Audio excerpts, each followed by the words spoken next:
All right, so let's go back to that earlier story. Of course, that's SpaceX. The team has come back to Earth after a successful mission in space. And we're now joined once again by American space program blogger, NASA Watch, Keith Cowing. Keith, thanks very much indeed for joining us. So I began by saying that Elon Musk said that this was a new era in space travel. Do you agree?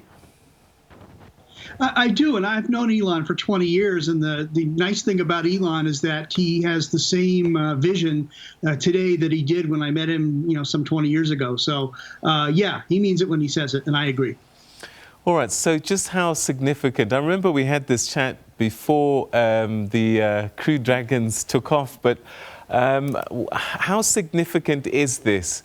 In many ways, we're doing things we've done before, seen before, but there's something different about this flight. Yeah, we're doing the same thing again for the first time. I mean, landing people in a capsule in the water, we did it, 50 years ago. The difference is not really technical so much as it is how this vehicle came to be. And the fact that up until now, you only put people into space with a government spacecraft. This is a spacecraft built by a private company, and our space agency, NASA, is buying seats. So it's not dissimilar than buying a seat on an airline if you're going somewhere on a government trip. And also the thing about this one was the rocket that launched this capsule is reusable. Yeah, that's the other thing about this is that the government didn't have the same sort of commercial interests that SpaceX has. This rocket's has been used and will be used again to launch commercial satellites and people. So that's a departure also from the way that things traditionally had been done. Technology must have moved significantly.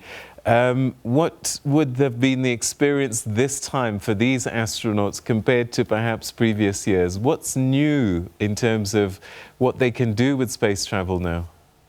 Well, it's pretty much the same as any other ride into space. The difference is this really looks like a spaceship. I mean, the inside, this is a SpaceX product, so it's like a Tesla or anything else that Elon Musk makes. It looks cool, and maybe that's part of the experience, but I think it's also gives people who are watching the missions the idea that the future's here, which is something else that Elon talks about quite a bit. Well, let's talk about that future. I mean, what happens next? I mean, he's talking about putting bases on the moon and interplanetary living becoming a reality as we send spacecraft as far afield as Mars. What is next? Well, literally as we speak in Texas, SpaceX is building the Starship, a giant rocket that looks like something out of a 1950s science fiction movie. And they could be testing it today where it does a hop of maybe, several hundred meters in the air, moves over and lands again. That's the basis for the ideas that Musk has for going to the moon, going to Mars and going elsewhere. And it's reusable. He's also talked about using it as a way to bounce from one part of the Earth to another, using a suborbital trajectory. So it may be the way that people in the States come visit you folks down there. I know that Richard Branson had been long time wanting to be that guy that gives people flights into space. So I guess also, we'll be seeing this race, and this will help us as consumers who want to go up there to have these people fighting it out to get you there the cheapest and the quickest. Yeah. I mean, that's another difference between the way things were done before. During the moon race, it was America versus the Soviet Union. It was more of a geopolitical thing. Now it's who can give you the best service and the best product and the most fun. And the other thing is, there are a lot of people now with a lot of money, as I think Elon called it, non-insignificant resources, that rival that of the space programs of entire nations. They do these things because they want to, and they can. That's a market departure as well. I want to talk a bit more about technology because if I remember correctly, part of the reason why we have live satellite television was because they needed to communicate with the people in the spacecrafts for the first Apollo missions. And I just wonder how much technology is being developed as a result of this new sort of space race, space adventures. Well, literally, you are seeing me because of a imaging technology on a laptop, which is the same as you see on cell phones, that was derived as a result of something that NASA needed in terms of a small processor. So, you know, it's happened already. We're using it right now. All right, so what happens to these astronauts now that have come back? Are they likely to go up again, or what happens typically? Well, one of the astronauts' wife is actually going to go up on the next flight of a SpaceX Dragon spacecraft, so it's all in the family. But, you know, they've returned to the same Earth that we're living on right now with the pandemic, so I'm sure they'll be walking around wearing a mask soon and training, and maybe they'll get another chance to go.